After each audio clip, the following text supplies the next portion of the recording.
Hello Ram sir. Hi Nagaraju. చాలా మందిలో అండి విక్టిమ్ మైండ్ సెట్ అనేది ఒకటి ఉంటుంది. అంటే వాళ్ళు ఎలా ఉంటారు అని అంటే సెల్ఫ్ బ్లేమింగ్కి దిగిపోతూ ఉంటారు. వాళ్ళకు వాళ్ళే అయ్యో నాకు మాత్రమే జరిగింది ఇలా, నాకు మాత్రమే జరుగుతుంది ఇలా, నాకే అవుతుంది ప్రతిసారి, ఎవరన్నా ఏదైనా అనుకుంటారేమో నేను ఇది మాట్లాడితే, నేను ఇది చేస్తే అనుకునేటువంటి ఆలోచనలతో ఉండిపోతూ ఉంటారు. వేరే వాళ్ళ వల్ల నేను నాశనం అయిపోయాను అనుకునేటువంటి మైండ్ సెట్తో ఉండేటువంటి వాళ్ళు ఉంటారు. ఇదంతా వాళ్ళ వల్లే. అంటే ఇండైరెక్ట్గా బ్లేమ్ గేమే. వీళ్ళని ఎవరు మోసం చేయరు, వీళ్ళు మోసపోతారు, వీళ్ళకి వీళ్ళే చేతులారా చేసుకుంటూ ఉంటారు. బట్ ఇండైరెక్ట్గా బ్లేమ్ గేమ్ ఆడుతూ ఉంటారు. దీన్ని ఎట్లా హ్యాండిల్ చేయాలి? నాగరాజు, ఎవరైనా సరే నేను అన్యాయం అయిపోయాను అని స్టేట్మెంట్ ఇచ్చేవాళ్ళు ఎవరైనా ఈ వీడియో చూడాల్సిందే. బా. నిజమే, మీరు అన్యాయం అయిపోయారు, డౌట్ లేదు, అందులో కాలేదని నేను అనట్లా. కానీ అన్యాయం అయిపోయానన్న ఫీలింగ్ ఉన్నవాళ్ళు ఎలాంటి ఎలాంటి ఎమోషన్స్, ఎట్లాంటి థాట్స్ వస్తుంటాయి, దాని నుంచి అసలు అన్యాయం అయిపోలేదు నేను, అయితే మాత్రం ఏముంది, నేనేమి చెడిపోలేదు అనే కాన్ఫిడెంట్గా మీరు ఎట్లా చెప్పగలరు? ఆ స్థాయికి చేరుకోవాలంటే ఏం చేయాలి? సో విక్టిమ్ మైండ్ సెట్ వాళ్ళు మామూలుగా ఏం ఫీల్ అవుతారంటే, actually they feel genuinely believe, వాళ్ళు నిజంగా ఏం నమ్ముతారంటే they are powerless in their lives. జీవితంలో నాకు ఎటువంటి శక్తి లేదు, నో పవర్, పరిస్థితులకే పవర్ ఉంది తప్ప నాకు పవర్ లేదు. ఈ పరిస్థితులను కంట్రోల్ చేసేవాళ్ళు ఇతరులే తప్ప నేను కాదు. వాళ్ళు పరిస్థితులను కంట్రోల్ చేస్తే, పరిస్థితులు నా జీవితాన్ని నేను అన్యాయం చేస్తే నేను అన్యాయం అయిపోయాను, ఏం చేయమంటావు చెప్పు. ఇంకోటి నేను ఈ మధ్య గమనించాను నారాజు, ఈ మధ్య కదా అది అంటుంటారు కానీ ప్రత్యేకంగా గమనించాను, ఎవరైనా ఈ వీడియో చూస్తున్న వాళ్ళు ఏదో ఒక సందర్భంలో ఒక సెంటెన్స్ వాడతారు. ఏంటో తెలుసా? అయితే ఏం చేయమంటావు, నేనేం చేయమంటావు చెప్పు. అంటే నేనేమి చెయ్యలేను అనే విషయాన్ని మీరు ఇండైరెక్ట్గా నేనేం చేయమంటావు అని అడుగుతున్నారు. అంటే ఈ పరిస్థితిలో నేను అశక్తుణ్ణి, పరిస్థితులే చాలా శక్తివంతంగా పనిచేశాయి, అందుకే నేనేం చేయలేను అని. మీరు ఎప్పుడైతే ఆ స్టేట్మెంట్ ఇచ్చారో అది అఫర్మేషన్ అయిపోయింది, నేనేం చేయలేనని. నిజంగానే మీరేం చేయలేరు, చేయకుండా ఉండడానికే మీరు ఆ మాట అంటున్నారు. అయితే వీళ్ళు ఎలా బిహేవ్ చేస్తారు, వాళ్ళని ఎట్లా గుర్తుపట్టాలి, విక్టిమ్ మైండ్ సెట్ ఉన్న వాళ్ళని ఎట్లా గుర్తుపట్టాలి? చాలా ఇంట్రెస్టింగ్. గుర్తుపట్టి అసలు ఎలా దాని నుంచి బయటపడాలి. So how to come out of the victim and blame mind set.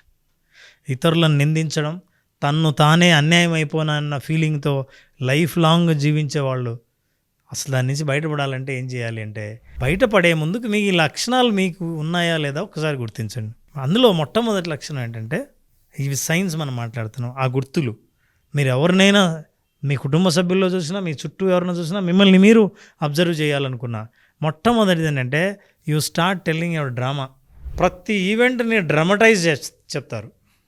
అంటే ఎట్లుంటుందంటే, అది మామూలు ఇన్సిడెంట్ అయినా సరే అది చాలా ఇట్లాంటి అన్యాయం ఎవరికి జరగకూడదని అనిపించేటట్టు చేస్తారు. వీళ్ళకి మాత్రమే జరుగుతున్నట్లు. వీళ్ళకి మాత్రమే జరిగింది, అందులో ఎంత ఇంటెన్సిటీ ఉందని. ఇప్పుడు వస్తా అన్నాడు, ఎదురు చూస్తున్నా, వస్తాడని చూస్తున్నా, రాలేదు తెలుసా, షాక్ అయిపోయా నేను. అడగడే అసలు, మాట్లాడే. ఇప్పుడు ఒక మనిషి వస్తా అన్న మనిషి రాలేదు, ఎంత సాధారణం, ప్రతిరోజు అందరు ఎదుర్కొనేది.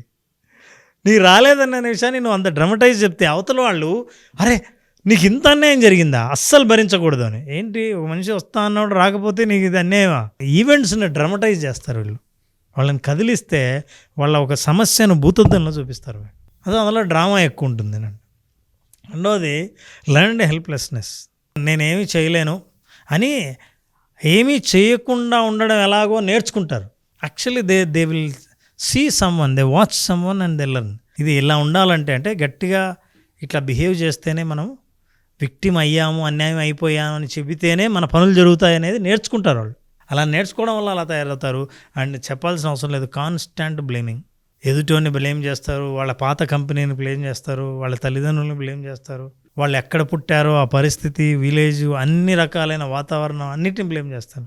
Constantly blaming. చిన్న జరిగినా కూడా, మంచినీళ్ళు తెమ్మన్నారు, ఎంతసేపు అని చెప్పి ఇంకా తెచ్చేది లేదా, అరే ఏం మేమంటే లెక్కలేదా, కాస్త ఆలస్యం అయితేనా నువ్వు వెంటనే నువ్వు అప్సెట్ అవుతావు. నీ అప్సెట్ కారణం వాళ్ళని నిందించడం. నా కెరీర్ గ్రోత్ ఆగిపోవడానికి కారణం లేకపోతే ఈ పాటికి నేను ఎప్పుడో వెళ్ళిపోయిండేవాడిని, నేను నీకోసం వెయిట్ చేస్తున్నాను. And demands more personal attention. వీళ్ళను పట్టించుకోవాలన్న ఉద్దేశంతోనే ఎక్కువ డ్రామా చేస్తారు. అందుకే వీళ్ళు ఎప్పుడైనా ఫంక్షన్కి వచ్చినా, ఎక్కడన్నా ఉన్నా, నలుగురిలో ఉన్నా, అసలు పిలిచిన వాళ్ళ దృష్టి ముందు వాళ్ళ మీద ఉంటుంది. ఎందుకంటే వీళ్ళు సీన్ క్రియేట్ చేశారంటే, ఇది విక్టిమ్ మైండ్ సెట్ వాళ్ళే సీన్ క్రియేట్ చేసే ప్రయత్నం చేస్తారు. ఇట్లా సీన్స్ క్రియేట్ చేయడము, ఎక్కువ పర్సనల్ అటెన్షన్ కోరుకోవడం, నన్ను పట్టించుకోలేదే అనుకోవడం. ఈ మధ్య మనం ఒకటి మాట్లాడాం, కాఫీ కప్పు ఎక్కడో ఇంటికి అతిథులు వస్తే ఒక ఆవిడ పెద్ద గొడవ పెట్టుకుందండి. ఎందుకంటే మిగతా వాళ్ళందరికీ ఇచ్చిన కాపీలు కొత్తవి అంట, కాఫీ కప్పులు, ఈమెకి ఇచ్చింది పాతదంట. సో దాంతో గొడవ అయింది. సో నేను విక్టిమ్ అయ్యాను. ఎట్లా, టీ ఇవ్వడం కాఫీ ఇవ్వడంలో కూడా కప్పులు పాతవి ఇచ్చి నన్ను అన్యాయం చేశారని. సో ప్రతి సందర్భంలో నువ్వు అన్యాయం ఫీల్ అవుతావు. అండ్ ల్యాక్ ఆఫ్ అకౌంటబిలిటీ, వీళ్ళకి అస్సలు బాధ్యత ఉండదు. అన్నీ వాటంతట అవే జరగాలి, మిగతా వాళ్ళు సేవ చేయాలి, అందరూ నన్ను అర్థం చేసుకోవాలనుకుంటారు. కానీ వీళ్ళ జీవితం పట్ల ఏమాత్రం బాధ్యత తీసుకోరు. ఫైనల్గా ఎక్కువ దే వాంట్ సింపతి. అయ్యో ఇంత అన్యాయం అయిపోయారా, అసలు మీకే ఇట్లా జరిగిందే, అట్లా జరిగి ఉండకూడదే అని అనాలని కోరుకుంటారు. ఈ మాటలను వినడానికి ప్రయత్నిస్తారు. నలుగురిలో కూర్చున్నప్పుడు ఎవరికైనా ఈ లక్షణాలు ఉన్నాయంటే వాళ్ళది విక్టిమ్ మైండ్ సెట్. వాళ్ళు పైకి రారు, డెవలప్ కాలేరు. ఎందుకంటే ఎప్పుడైతే తమ జీవితం పట్ల వాళ్ళే బాధ్యత తీసుకోరో, ఈ ప్రపంచమే బాధ్యత వహించి నన్ను సంతోషపెట్టాల్సిన బాధ్యత వాళ్ళకుంది అని ఎప్పుడు భావిస్తారో వాళ్ళు అక్కడే ఆగిపోతారు. వచ్చి బతిలాడుకోవాలి కదా, మాట్లాడాలి కదా, వచ్చి అడగాలి కదా, ఏం జరిగిందో తెలుసుకోవాలి కదా, ఎక్స్పెక్టేషన్స్ ఉంటాయి కదా, మాకు రీచ్ అవ్వాలి కదా. అందరినీ పిలిచారు, నన్ను పిలిచలేదే, నన్ను పిలవలేదే. అప్పుడేదో అన్నారు అంతే, నాకేం చెప్పలేదు, నాకు ఇన్ఫర్మేషన్ లేదు. ఎన్ని పర్సనల్ అటెన్షన్. ఎందుకు మీరు ఫంక్షన్ రాలేదంటే మీరు పిలవలేదు కాబట్టి బ్లేమింగ్. మీరు ఎందుకు రాలేదంటే నేను ఎందుకు వస్తా, మీరందరూ ఇంపార్టెంట్ అయిన వాళ్ళు వెళ్ళారు. విక్టిమ్ బిహేవియర్ నుంచి మనం బయటపడకపోతే జీవితంలో ఏదైనా సాధించాలంటే అస్సలు సాధించలేం. ఎందుకు ఇట్లా వీళ్ళు బిహేవ్ చేస్తారు? What are the reasons? Number 1, past trauma. ఇంతకుముందు ఏదో ఒకసారి ఒక అన్యాయం జరిగి ఉంటుంది, ఒక చిన్న మోసం జరిగి ఉంటుంది. ఆ టైంలో మీరు చేసిన బిహేవియర్కు ఉన్నట్టుండి అందరూ అటెన్షన్ పే చేసి ఉంటారు. అప్పటి నుంచి ఆ గతాన్నే మళ్ళీ ప్రతిసారి రిపీట్ చేద్దామని అదే అటెన్షన్, అదే blaming, same behavioural pattern continue అవుతుంది. గతంలో జరిగిన సంఘటనల్ని దృష్టిలో పెట్టుకొని ప్రతిసారి మనుషుల్ని అనుమానించడం, ప్రతిసారి మనుషుల్ని బ్లేమ్ చేయడం అనేది వాళ్ళు డెవలప్ చేసుకుంటారు ఒక లక్షణంగా. Learned behaviour. ఇంతకుముందు మీ ఇంట్లో ఎవరో ఆడవాళ్ళు, పక్కింటి వాళ్ళు, మీ బంధువుల్లో ఎవరో ఒకరు ఇట్లా నోరేసుకొని అడిచి అందరినీ బ్లేమ్ చేసి వాళ్ళ పబ్బం గడుపుకునేది చూసిన తర్వాత ఆ బిహేవియర్ నుంచి మీరు నేర్చుకున్న పాఠాలు ఇవి. అట్లా లర్న్డ్ బిహేవియర్ కూడా ఉంటుంది. అంటే బ్యాడ్ రోల్ మోడల్స్ని మీరు ఎంచుకొని ఉంటారు. బహుశా ఐడియల్ రోల్ మోడల్ తెలియదేమో. ఈ రోల్ మోడల్ వల్ల జీవితంలో ఉపయోగం లేదు. This is one of the reason. And avoidance behaviour, avoidance attitude.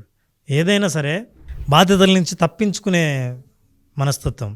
ఎప్పుడైనా ఏదైనా సరే నాకు సంబంధం లేదు, నన్ను అనొద్దు, తప్పు నాది కాదు, అవాయిడ్.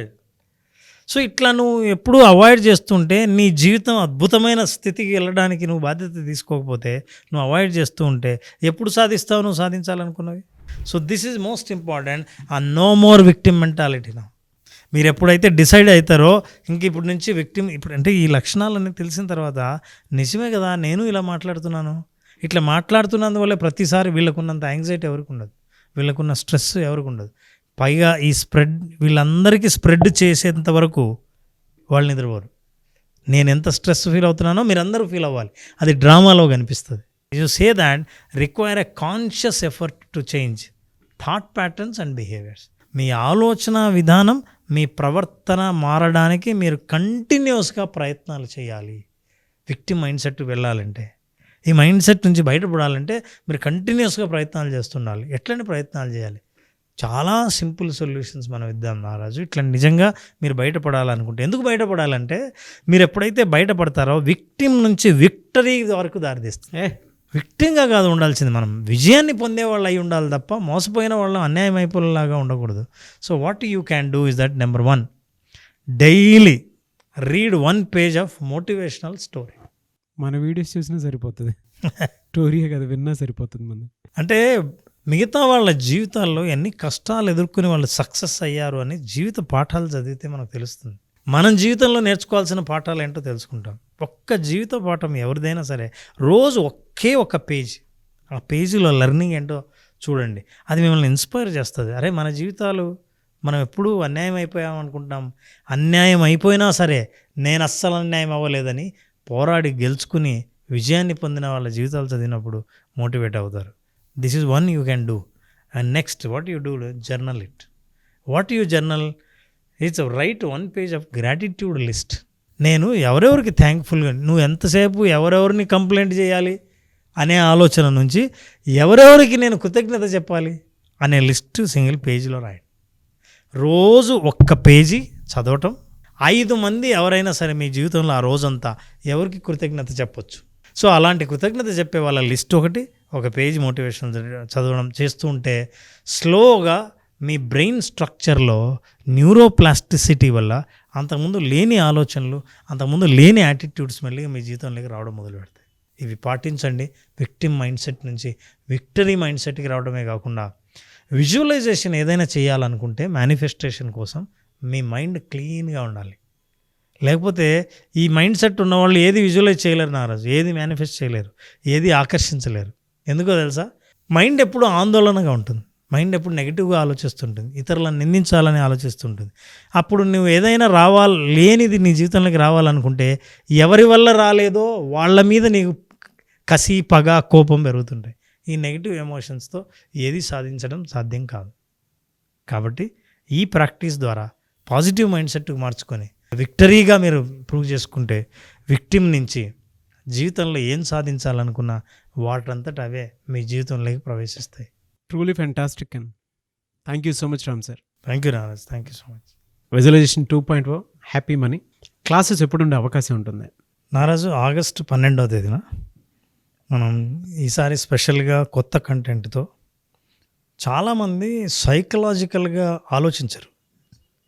అంటే సైకలాజికల్గా మేనిఫెస్ట్ చేయటం కోసం మన మైండ్ సెట్ని ఎలా మార్చుకుంటే జీవితం ఎలా మారుతుంది, మనీ హ్యాపీ మనీగా ఎలా తయారవుతుంది, హ్యాపీగా మీరు మీ జీవితంలోకి మనీని ఎట్లా ఆహ్వానించాలి, ఇట్లాంటి విషయాలను తెలుసుకోవాలని అనుకుంటే ఈసారి 7 రోజుల ప్రోగ్రాంతో కొత్త కంటెంట్తో ఆగస్టు 12వ తేదీన ప్రోగ్రాం స్టార్ట్ అవుతుంది.